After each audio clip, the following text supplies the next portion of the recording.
আসসালামু আলাইকুম everyone, welcome back to my channel. অনেক দিন পর আবারও ফিরে এসেছি আমার চ্যানেলে নতুন একটি রেসিপি নিয়ে। আজকে আমি আপনাদের সাথে রেস্টুরেন্ট স্টাইলে থাই স্যুপের রেসিপি শেয়ার করব।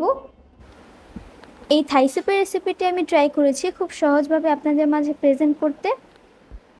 ঘরে থাকা উপকরণ দিয়ে স্বাস্থ্যসম্মতভাবে এই থাই স্যুপটা আপনারা বাসায় তৈরি করে নিতে পারেন।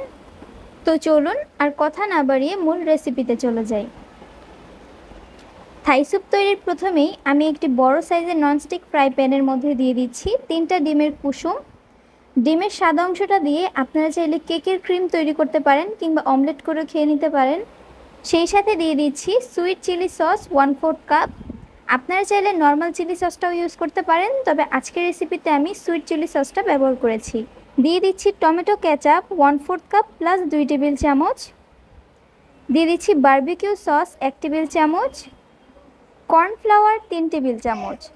সসের থিকনেসের জন্য আপনাদেরকে অবশ্যই কর্নফ্লাওয়ারটা ব্যবহার করতে হবে।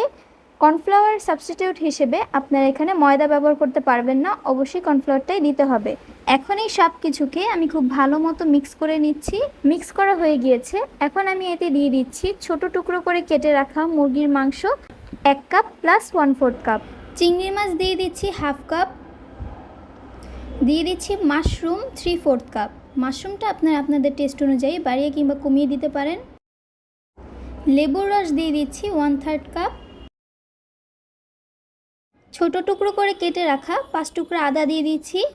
থাই স্যুপের ক্ষেত্রে নর্মালি থাই জিঞ্জারটা ব্যবহার করা হয়, তবে আমি হাতের কাছে থাই জিঞ্জারটা পাইনি, তাই আমি এখানে নর্মাল আদাটাই ব্যবহার করছি।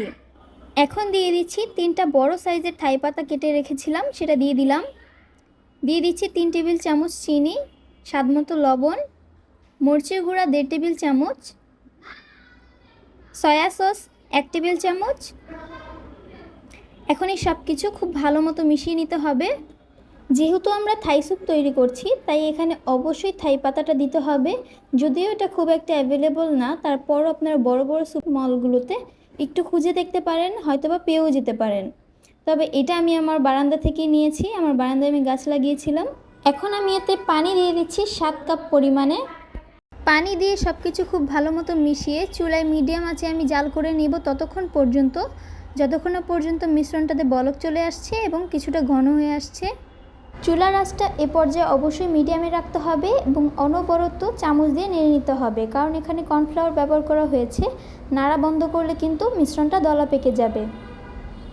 এ পর্যায়ে দিয়ে দিচ্ছি 3টা কাঁচামরিচ এবং 1/2 চা চামচের মতো সাদা গোলমরিচের গুঁড়া। কাঁচামরিচ এবং গোলমরিচের গুঁড়াটা আপনারা আপনাদের টেস্ট অনুযায়ী বাড়িয়ে কিংবা কমিয়েও দিতে পারেন।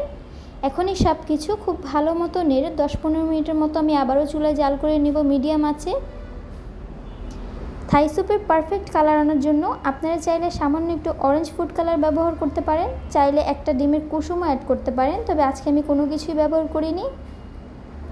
দেখতেই পাচ্ছেন স্যুপটা তৈরি হয়ে গিয়েছে এবং কনসিস্টেন্সিটা ঠিক কীরকম হবে এটা আমি আপনাদেরকে চামচ দিয়ে দেখিয়ে দিলাম। এখন চুলা থেকে নামিয়ে আমি স্যুপটা সার্ভ করে নিব।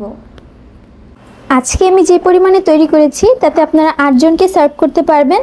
তো দেখতেই পাচ্ছেন স্যুপটা কতটা সুন্দর হয়েছে এবং হুবহু রেস্টুরেন্টের স্বাদে যদি আপনারা স্যুপ তৈরি করতে চান, সেক্ষেত্রে অবশ্যই যে পরিমাণ যতটুকু বলা হয়েছে ভিডিওতে ঠিক ততটুকুই ব্যবহার করবেন। তো আজকের মতো বিদায় নিচ্ছি, ইনশাল্লাহ পরবর্তী কোনো ভিডিওতে আবারও দেখা হবে। ততদিন পর্যন্ত সবাই ভালো থাকবেন, আমার জন্য দোয়া করবেন। আল্লাহ হাফেজ।